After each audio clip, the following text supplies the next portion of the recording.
जीत सुनिश्चित है। इसलिए पार्टी का प्लान ही हमारा प्लान होता है, हमारा अलग से कोई प्लान नहीं होता है।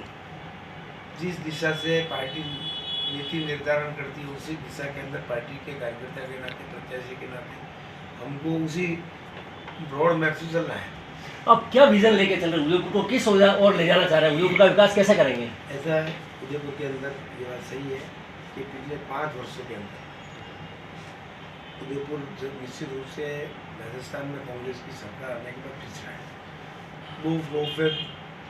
एक चालू हुआ, दूसरा बन रहा है, तीसरी बच्चों की रेलगाड़ी जो पिछले कई वर्षों से बनती वो चालू हुई। ऐसे कई काम भाजपा के बोर्ड ने हाथ में लेकर उनको पूरा किया, उससे थोड़ा सा टूरिज्म अप हुआ है। जहाँ उदयपुर शहर के अंदर सबसे बड़ी आवश्यकता एलिवेटेड रोड की है, हमने उस प्रोजेक्ट को DPR कंप्लीट करा दी है, उसकी लंबाई बढ़ा दी है और उसको मतलब टेंडर की प्रक्रिया तक ले आए। आज अगर आचार संहिता नहीं होती तो टेंडर भी हो जाते। दूसरी ओर कांग्रेस ने 2 एलिवेटेड रोड की थोड़ी घोषणा की। पहला तो फतेहपुरा से पूला की तरफ, और दूसरा वो क्या कहते हैं राणा जी चौराहे से लेकर रामपुरा तक। अब उनकी आवश्यकता 20 साल बाद होगी, लेकिन उनको करना नहीं है तो हम जिस काम को कर रहे हैं उसके कंपटीशन में एक स्वतंत्र छोड़ दिया ये कहूँ मैं, जिसका न तो कोई कागजों में प्रावधान है न कोई उन्होंने किया। हमने तो DPR कंप्लीट करा दी, 214 करोड़ रुपए खर्च होंगे, पहले वाले के 400 करोड़ हो रहे थे। तो कांग्रेस का बस केवल मात्र घोषणाएं करना काम है। तो पहला तो हम एलिवेटेड रोड को हर हालत में पूरा करें। दूसरा 10 ट्रैफिक की बहुत बड़ी समस्या है उदयपुर, ये पीछे रिंग रोड है, उसको शक्तिनगर से जोड़ेंगे।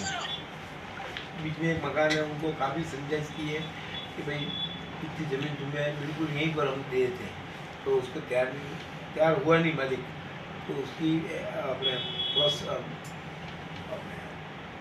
एक्विजिशन की कार्रवाई की फाइल चल रही है और जैसे सेक्रेटरी के ठेठ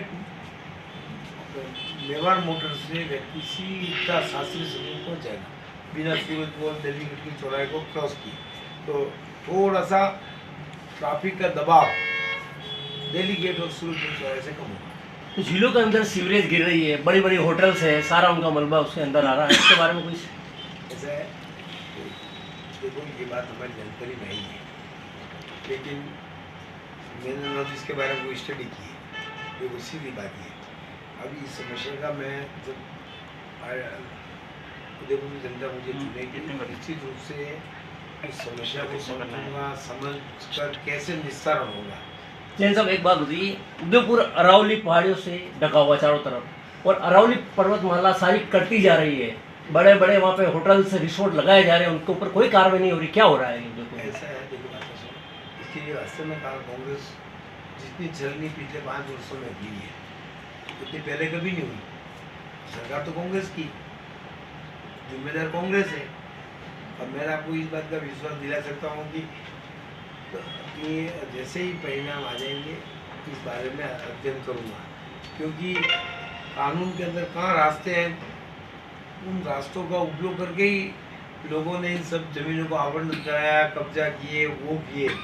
ऐसा कोई प्रयास जरूर किया जाएगा, क्योंकि इस प्रयास में मतलब केंद्र और राज्य सरकार दोनों एक होती है तो ही इसमें सफलता मिलती है।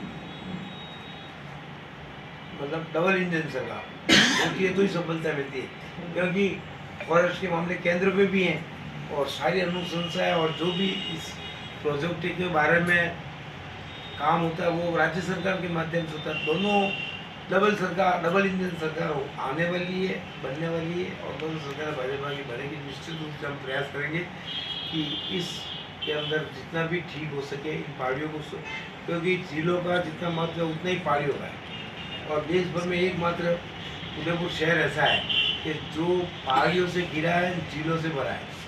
एक जैन साहब वो सोशल मीडिया में हम देख रहे हैं, एक चल रहा है लोकल वर्सेस बाहरी, ये मुद्दा कहाँ तक काम कर रहा है? ऐसा है कि पहली बात तो मुझे आश्चर्य हो रहा है कि क्या पता उन्होंने कहाँ जन्म लिया है, कभी कहते मैं उदयपुर का हूँ, कभी कहते जयपुर का हूँ, कल कह रहे थे पासपोर्ट जयपुर का बता रहे थे। अब किसी उनको राजनीति में इतने वर्षों से काम करना है, अब इस बारे में जो जहाँ का है बताने में झूठ बोलने की आवश्यकता क्या है? क्योंकि उनके पासपोर्ट जयपुर के है, मैं उदयपुर का हूँ। कोई कह रहा है शादी यहाँ की है तो वो भी ससुराली भी पाली के हैं, ये पाली के हैं। तो राजनीति के अंदर जो इतना झूठ बोले कि जिसके हाथ पैर नहीं हो, ये राजनीति के लिए अच्छी प्रक्रिया नहीं। कोई भी का भी होके लड़ सकता है। स्मृति ईरानी दिल्ली में रहती है ना, अपने अमेठी चुनाव लड़ रही है, तो लड़ सकते हैं ना। कोई यूँ नहीं कहेंगे उदयपुर की जनता नहीं हमको क्या कहते हैं पालिका व्यक्ति है, चुनाव में पालिका हूँ, यहाँ लड़ना चाहता हूँ, यहाँ की सेवा करना चाहता हूँ, ये बोलना चाहिए। सर मेरा एक सवाल है, जैसे झील की बात आ रही है, जिसे गंगा आरती की जाती है शिमला के अंदर या भाई अचरा के अंदर, इसके अंदर विजन क्या है? कर्ण इस देश के हर नदी पूज्य है, हर कर्ण पूजनीय है। नहीं पूजने की बात आ रही है, परंतु सीवेज लाइन जा रही है, गंदगी चीज जा रही है वहाँ चीज। ये बात सही है कि कोई मुझे इसके बारे में बहुत ज़्यादा जानकारी है, सही कह दूँ कि मैं तो सब जानता हूँ। ये जरूर बात आई है पिछले वर्षों के अंदर, वर्षों पहले सीवरेज लाइन हिली हुई थी और उससे कई लीकेज हुए हैं, उसको देखने के प्रयास किए हैं, लेकिन वो पकड़ में नहीं आई।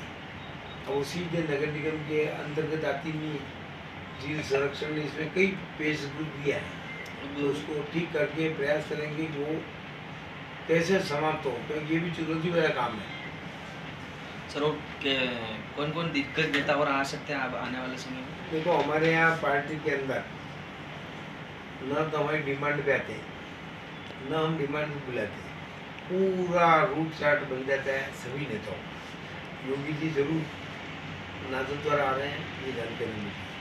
अगर वो आते हैं तो हमारी तरफ से वो चार्ट मांग लेते हैं कि आप यहाँ किन किन नेताओं की अपेक्षा करते हो वो आ गए, 3 नेताओं के नाम लिख दो, हम भेज देते हैं। अब उनमें से जिसको भेजें वो हमारे लिए स्वागत, क्योंकि हमारा भाजपा का हर नेता योगी से कम नहीं है। नरेंद्र मोदी की क्षमताओं का रखता, ठीक है, जो आ जाएंगे वो सारे भाजपा को ही जीतने आएंगे।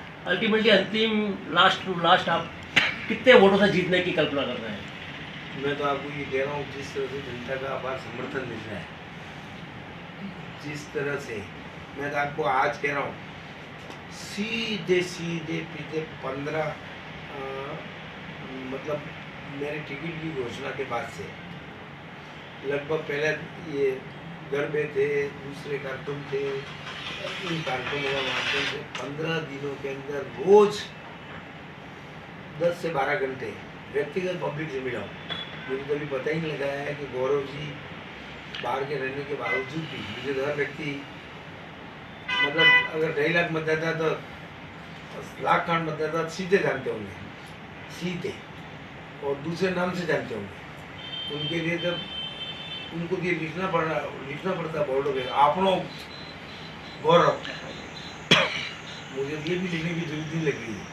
तो मैं तो कम से कम लाख खान लोगों से तो सीधे इस 15-20 दिनों के अंदर किसी न किसी माध्यम से मिला हूँ।